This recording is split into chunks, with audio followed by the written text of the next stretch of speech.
तो स्वागत करता हूं मैं आपका फिर से अपने YouTube channel Vasudev Krishna study point पे। तो आज ही मेरी तीसरी वीडियो है साइंस के chapter 1 chemical reactions and equations के ऊपर।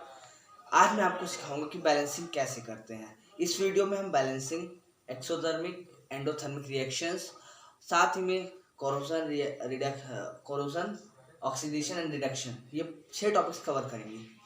तो पहले मैं बैलेंसिंग का आपको कुछ बता देता हूँ रूल्स।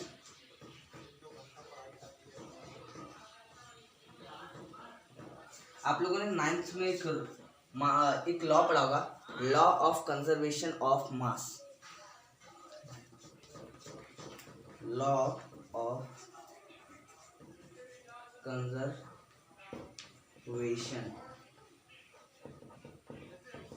Of mass.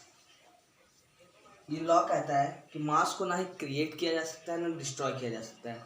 तो इसका क्या मतलब है कि एक रिएक्शन में रिएक्टेंट में जितने प्रोडक्ट मतलब जितना भी मास होगा वो यहाँ पर भी होना चाहिए, क्योंकि ये लॉ यही कहता है ना कि अगर ना मास क्रिएट किया जा सकता है ना डिस्ट्रॉय, तो जब यहाँ कम है तो यहाँ आगे जाने के बाद ज़्यादा कैसे हो सकता है। यही अगर ये होता है तो मतलब ये लॉ गलत हो रहा है, और हमें पूरे बैलेंसिंग में इस लॉ का काफ़ी यूज़ करना है। इसलिए इस लॉ को गलत नहीं होने देना है। इस पूरे बैलेंसिंग में इस लॉ को अगर गलत होने दिया आपने तो आपका रिएक्शन गलत हो जाएगा बैलेंसिंग का। तो मैं आपको आगे सिखाता हूँ। हाइड्रोजन प्लस ऑक्सीजन मिलकर बनाते हैं वाटर H2O। अब देखिए, हिट एंड ट्रायल मेथड सिखा रहा हूँ आपको, जो बेसिक्स हैं। इसके बाद आप अपने आप एक्सपर्ट हो जाएंगे। जैसे अब देखते हैं H2O2। तो पहले आप एक तरफ रिएक्टेंट्स लिख लो, एक तरफ प्रोडक्ट, ठीक है। यहाँ के H और O इन दोनों के लिए कंपार्टमेंट बना दो, यहाँ पर भी H और O के लिए कंपार्टमेंट बना दो। तो हाइड्रोजन के कुल कितने एलिमेंट हैं यहाँ पे? 2। तो 2 रिएक्टेंट साइड में, ऑक्सीजन के भी 2। यहाँ पे हाइड्रोजन के 2 हैं, लेकिन ऑक्सीजन का 1 ही है, ठीक है। तो मतलब क्या, ये वॉयलेट कर रहा है law of conservation of mass को। यहाँ पे ऑक्सीजन के 2 हैं और यहाँ पे 1, मतलब कम हुआ। तो क्या कहता था वो लॉ कि ना हम उसे क्रिएट कर सकते हैं ना डिस्ट्रॉय कर सकते हैं। तो मतलब यहाँ पे कुछ गड़बड़ हुई। तो अब देखो बैलेंसिंग के लिए सोचो थोड़ा कि अगर इसे 2 करना है तो मैं यहाँ पर 2 से मल्टीप्लाई कर दूँ तो ये 2 हो जाएगा। ध्यान रखना, इन तीनों को एक ब्रैकेट में बंद कर दो और इसके अंदर कोई छेड़छाड़ मत करना। इसके बाहर जो करना है इनके बाहर करना है। ऐसे बॉक्सेस बना लेना, जो भी करना है, जो नंबर मल्टीप्लाई करना है वो बॉक्सेस के बाहर से मल्टीप्लाई करना। अंदर करोगे तो गलत हो जाता है। तो अभी देखो ये 2 ऑक्सीजन 2 हो गया, तो अब तो ये बैलेंस हो गया। लेकिन अब जरा ध्यान दो, ऑक्सीजन हाइड्रोजन को अब ध्यान दो, ये 2 था और 2 से मल्टीप्लाई हुआ, ये तो 4 हो गया। अब फिर से लॉ वॉयलेट हो गया। लेकिन ध्यान दो रिएक्टेंट साइड में हाइड्रोजन अलग है, तो यहाँ पे भी 2 से मल्टीप्लाई कर दो, ये भी 4 हो गया। Now it is balanced. जैसे दिखाता हूँ, जैसे मैं आपको दिखाता हूँ 2H2O बराबर होता है twice of hydrogen plus oxygen, ठीक है। यही तो कुछ फॉर्मूला। अब ध्यान देखो यहाँ पे, अब जरा इनके कैलकुलेट करो जो बैलेंस्ड है। Hydrogen oxygen, hydrogen oxygen, hydrogen 4, oxygen 2, hydrogen 4, oxygen 2। अब देखिए बैलेंस्ड हो गया। ऑक्सीजन यहाँ पर भी 2 है, यहाँ पर भी 2 है, हाइड्रोजन यहाँ पर भी 4 है, यहाँ पर भी 4 है। तो इस तरह से बैलेंस करते हैं। मैं कुछ और आपको एग्जांपल समझाता हूँ और उसके बाद हम आगे बढ़ेंगे। एग्जांपल नंबर दूसरा देखिए, C+O2।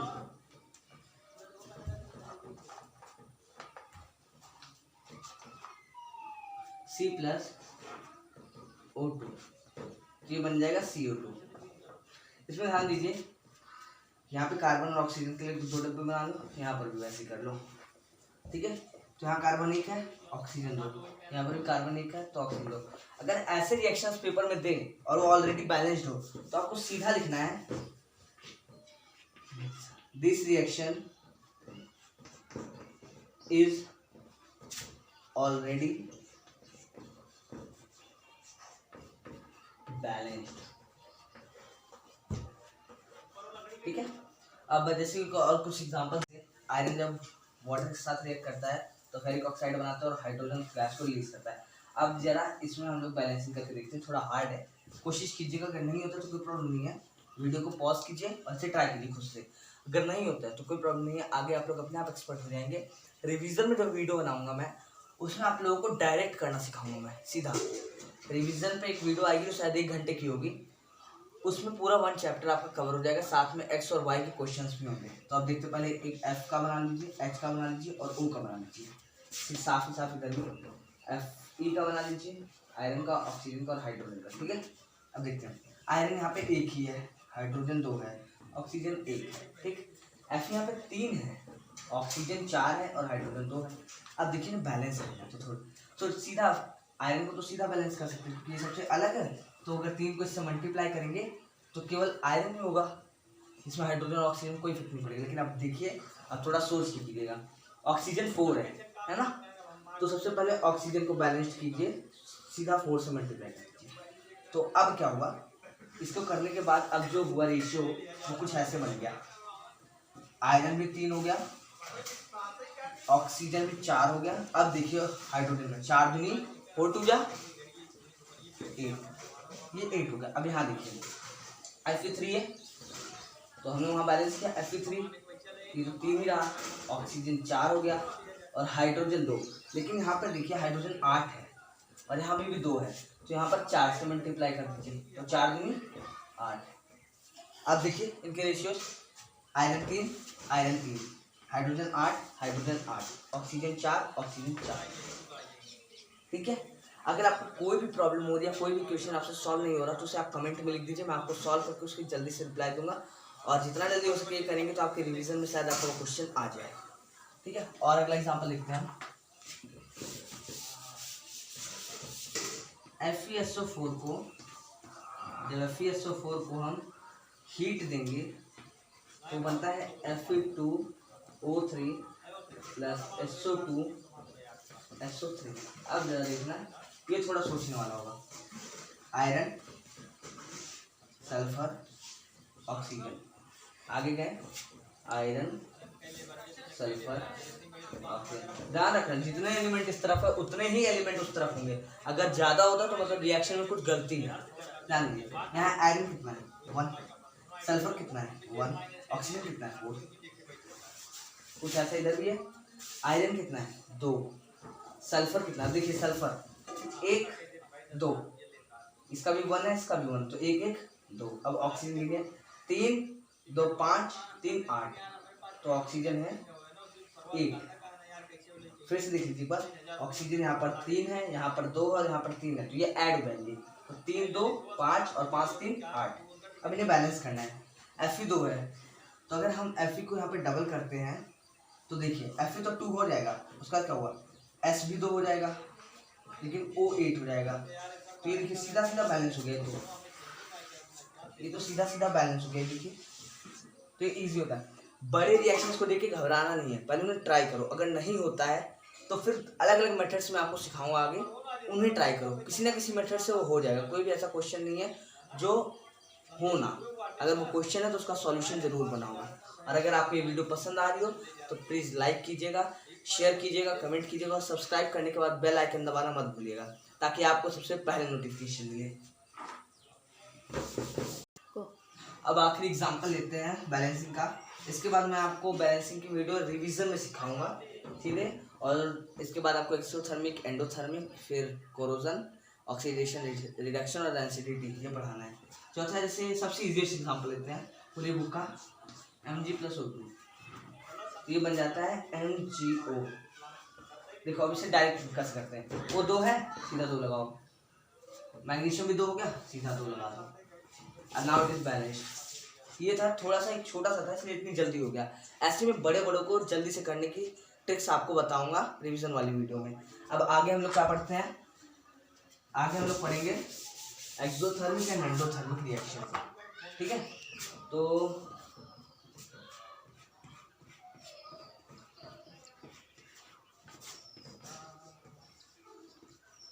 एक्सोथर्मिक रिएक्शन और एक होता है एंडोथर्मिक। आपको मैं देखो, इसमें कई बच्चों को कंफ्यूजन होता है कि एक्सो का क्या था, एंडो का क्या था, तो मैं आपका कंफ्यूजन बिल्कुल दूर करता हूँ अभी। देखिए एक्सो, आपने ऐड सुना होगा एक्सो को, कीटाणुओं को मार दे, उसी तरह से याद रखो एक्सो मतलब जो कीटाणुओं को बर्तन से बाहर निकालना, मतलब एक्सो मतलब देना। एंडो, एंडो से आपको लग रहा होगा कि कुछ ले रहा है वो, एंडो मतलब अपने अंदर कुछ ले रहा है वो, तो एंडो का मतलब लेना। तो एंडोथर्मिक का मतलब होता है हीट को लेना यानी एब्जॉर्ब करना। ये रिएक्शन जो भी होती है वो हीट की मदद से होती है, और एक्सो होती है जो रिएक्शन होने के बाद हीट प्रोवाइड करती है। जैसे आपको एक एग्जांपल्स का देता हूँ। कैल्शियम को जब आप वाटर में डालोगे, कैल्शियम ऑक्साइड को जब आप वाटर में डालोगे, कैल्शियम ऑक्साइड क्विकलाइम भी कहा जाता है। इसको जब आप वाटर में डालोगे तो ये बन जाए कैल्शियम हाइड्रोक्साइड, इसे हम कहते हैं स्लीट लाइम। और ध्यान रखना इसके बाद ये हीट भी देता है। मैंने आपको ये पहले पिछली वीडियोज में समझाया है कि जब कैल्शियम ऑक्साइड यानी चूना पानी में डालोगे तो वो हीट जिस ऑब्स्टेकल में या जिस बीकर में रखा है उसे गर्म कर देता है। ये प्रैक्टिकली आप लोगों को दिखाया जाएगा। आगे मैं पढ़ाता हूँ आपको एंडोथर्मिक रिएक्शन को। एंडोथर्मिक रिएक्शन का एग्जाम्पल है एक, पहले एग्जाम्पल देख लीजिए। FeSO4 को जब हम हीट देते हैं तो ये बनता है Fe2O3 SO2 and SO3। ठीक है, एंडो का मतलब क्या समझ रहे हो आप लोग, जो हीट ले। जैसे एग्जाम्पल में देखो, ये जब ये एक एलिमेंट बना हुआ था, जब से हमने हीट दिया तब ये फेरिक ऑक्साइड में टूटा और सल्फर डाइऑक्साइड और सल्फर ट्राइऑक्साइड बाहर आए, है ना। तो एंडोथर्मिक का मतलब यही होता है। एंडोथर्मिक यानी कि जो हीट ले, और एक्सोथर्मिक यानी कि जो हीट दे। अब मैं इसकी आपको डिफिनेशन समझा देता हूँ।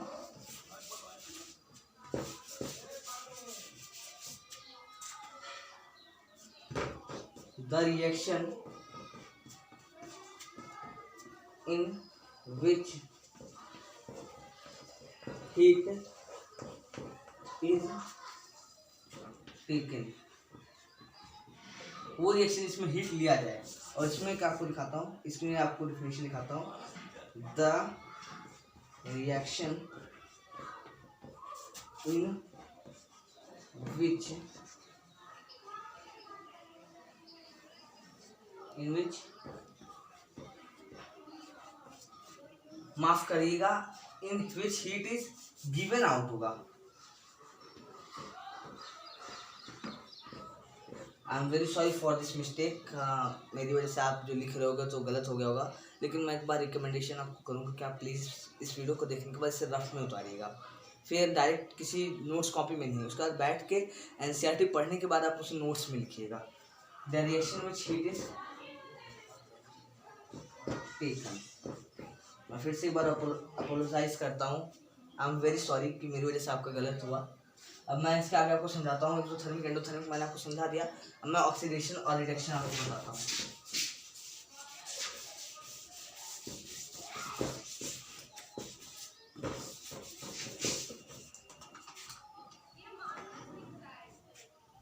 तो पहले आप सीखिए ऑक्सीडेशन। इन्हें नाम से आज जितना रखोगे उतना आपको ज़्यादा याद रहेगा, और जितना रटने की कोशिश करोगे उतना ज़्यादा भूलोगे।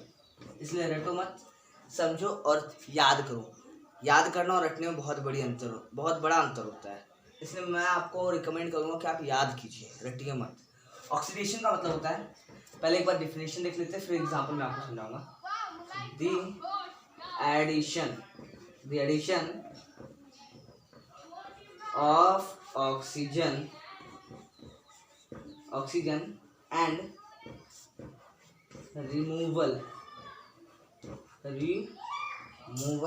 of hydrogen।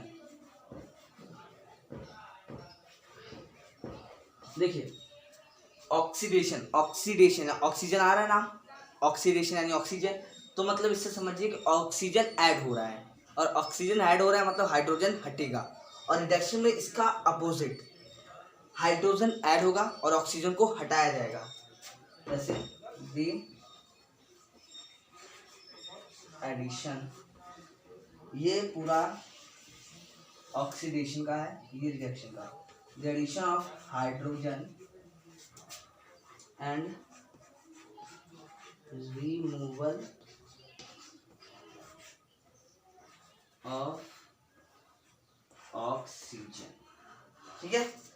ये दोनों थे। अब मैं इनके आपको एग्जाम्पल समझाता हूँ। वीडियो को पॉज करके एक बार उतार लीजिएगा इन सब चीज़ों को, और प्लीज़ पढ़ते वक्त अपने साथ नोटबुक और पेन रखिएगा। खाली बैठ के वीडियो देखने से केवल टाइम पास होगा और आपको शायद थोड़ा बहुत नॉलेज हो, लेकिन आप लिखेंगे जब एक बार तो आपको हमेशा मेमोराइज रहेगा। लिख के याद करने वाली चीज़ों को लिख के याद करने से ज़्यादा दिमाग में रहती हूँ। जैसे हिस्ट्री की डेटलाइंस, केमिकल रिएक्शंस, कुछ डिफिनीशंस आप अगर लिख के याद करोगे तो आपको मेमोराइज रहेंगे हमेशा। अब इसमें मैं आपको समझाता हूँ एक एग्जाम्पल। CuO प्लस H2, मान लो ये एक एग्जाम्पल है। आपके एनसीईआरटी में ये एग्जाम्पल ज़रूर होगा, तो मैं आपके एनसीईआरटी के एग्जाम्पल से आपको समझाने की कोशिश करता हूँ। ध्यान दीजिए, ठीक है। ये कुछ हुआ। अब देखो, अगर ये ऑक्सीजन Cu प्लस H2O के साथ चला जाए तो क्या होगा। ध्यान दीजिए, यहाँ से आप अगर ऐसा कुछ दिया जाए और कहा जाए इसमें से आपको कौन सा एलिमेंट ऑक्साइड हुआ और कौन सा रिड्यूस हुआ, तो आप कैसे करेंगे। जिसमें से आपको ऑक्सीजन हटता हुआ दिखाई दे वो रिड्यूस्ड हुआ है, जिसमें से ऑक्सीजन हटता हुआ दिखाई दे वो रिड्यूस्ड हुआ है, और जिसमें जुड़ता हुआ दिखाई दे वो ऑक्सीडाइज हुआ है। जैसे CuO यानी कि कॉपर ऑक्साइड में से ऑक्सीजन हटा और वो बन गया कॉपर। तो इसमें क्या दिख रहा है आपको, कॉपर ऑक्सीजन हटा तो मतलब ये क्या हुआ, रिड्यूस, यानी कि इसका क्या हुआ, रिडक्शन हुआ।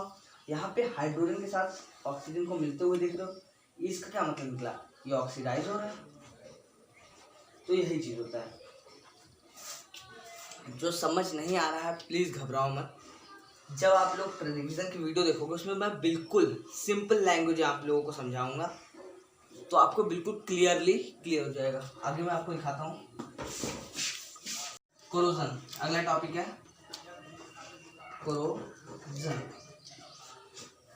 कोरोजन एक तरह का रस्टिंग ही समझ लो आप लोग, जिसमें किसी भी मेटल के ऊपर एक हाइड्रेट ऑक्साइड का एक परत लग जाती है जो मेटल को खराब करती है। खराब करने का मतलब सड़ाने से नहीं है, मेरा उसका मतलब है रस्ट करने या वीक करने से है, ठीक है। इसमें ये अक्सर कब होता है, जब कोई भी मेटल मॉइस्चर, एयर और वाटर के कांटेक्ट में आता है तब ये रस्टिंग होती है। इसकी डिफिनीशन है when a metal is left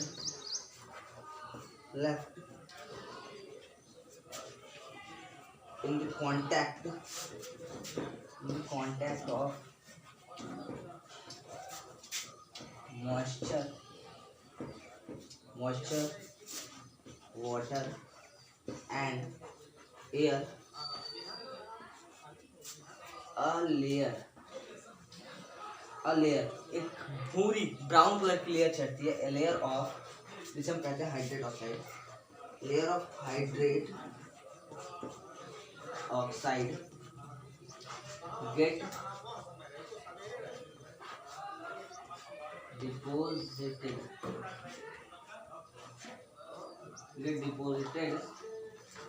इसे आप उतार दीजिए एक बार, आगे मैं रिप्लेस करके ऊपर लिखूंगा get deposited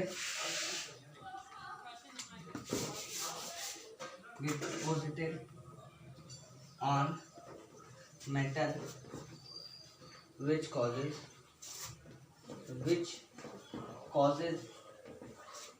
weakening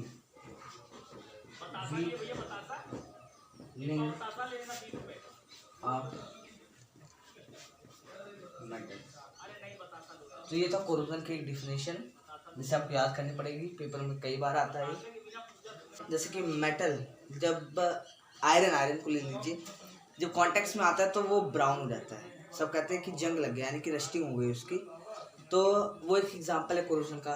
सिल्वर तो आप लोगों ने देखा होगा, मम्मी पायल वगैरह पहनती है तो ब्लैक हो जाता है, अक्सर सिल्वर ब्लैक होता है। और उसी तरह से कॉपर तो बहुत कम देखने को मिलता है, लेकिन कॉपर जब रस्ट होता है तो ग्रीन कलर में चला जाता है। तो एक बार इसे नोट डाउन कर लीजिए, कई बार MCQ में आ जाता है। इस बार कुछ नया टेंथ वालों के लिए किया गया है कि उनके पास 20 मार्क्स के MCQ आते हैं, तो उस MCQ में ऐसे क्वेश्चन पूछे जाते हैं।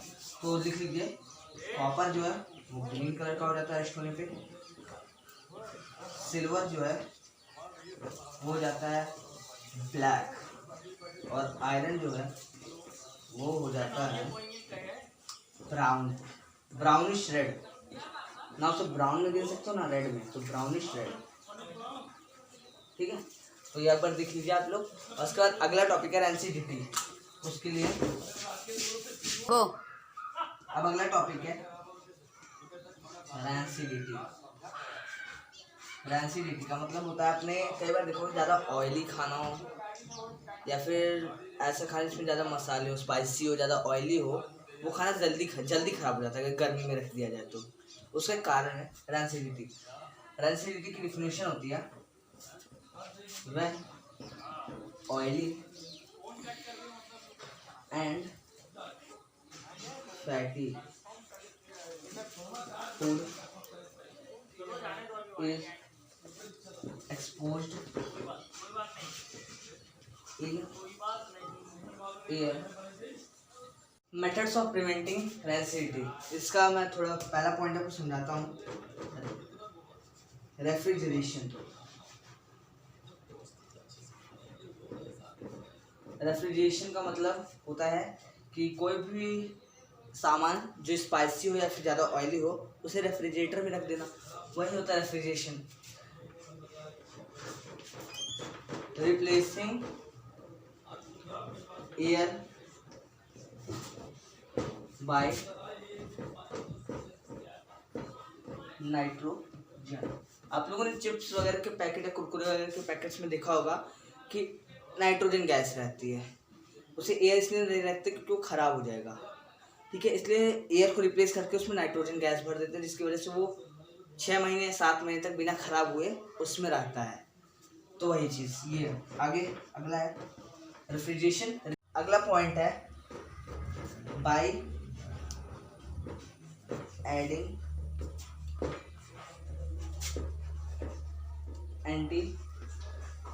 एंटीऑक्सीडेंट्स। एंटीऑक्सीडेंट्स में पहली बात कौन आते हैं ये जानिए आप। एंटीऑक्सीडेंट्स में आता है विनेगर, जो कि आप लोगों ने देखा पिकल्स में रखा जाता है ताकि वो ख़राब ना हो। तो एंटीऑक्सीडेंट्स का एक एग्जांपल है विनेगर। और एक और एग्जांपल है जो शायद आप लोगों को पता होगा, नहीं पता होगा आपको, चैप्टर 4 में मैं आपको उसके बारे में बताऊंगा।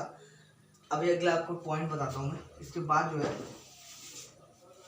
वो सबसे इजी ऑप्शन है, मतलब सबसे इजी प्रिवेंशन का मेथड है जो है put in air tight container. Air tight container का क्या मतलब है? उसमें क्या होते हैं, आप लोग बिस्किट्स खाते हो, बिस्किट्स का पैकेट अगर खोल के रख दो तो बिस्किट सॉफ्ट हो जाते हैं और वैसे क्रंची रहते हैं बिस्किट्स, आपको ये बात पता होगी। इसलिए एयर टाइट कंटेनर में इसलिए रखते हैं लोग ताकि वो बिस्किट्स जो है वो क्रंची रहे, ख़राब ना हो। तो ये चारों मेथड्स थे और इसी के साथ आपका पहला चैप्टर ख़त्म होता है। आपको बहुत जल्दी रिवीजन के लिए एक वीडियो मिलेगी जो 1 घंटे की होगी, उसमें मैं आपको पूरा एक चैप्टर एक शॉर्ट में पढ़ाऊँगा, जिसमें इजी लैंग्वेज में रहेगा। वो उतना एक्सप्लेन नहीं रहेगा जितना एक्सप्लेन ये सब है, बट हाँ उसका सबसे इम्पॉर्टेंट पॉइंट रहेगा कि उसमें बैलेंसिंग बहुत अच्छी तरीके से 2 या 3 तरीकों में बताऊंगा मैं। अब अगला दूसरा चैप्टर जो है वो आपको जल्द ही मिलेगा। ठीक है, बाय। और प्लीज़ सब्सक्राइब कर दीजिएगा, लाइक करना मत भूलिएगा और कमेंट, आपको जो भी प्रॉब्लम हो कमेंट सेक्शन में जरूर लिख दीजिए।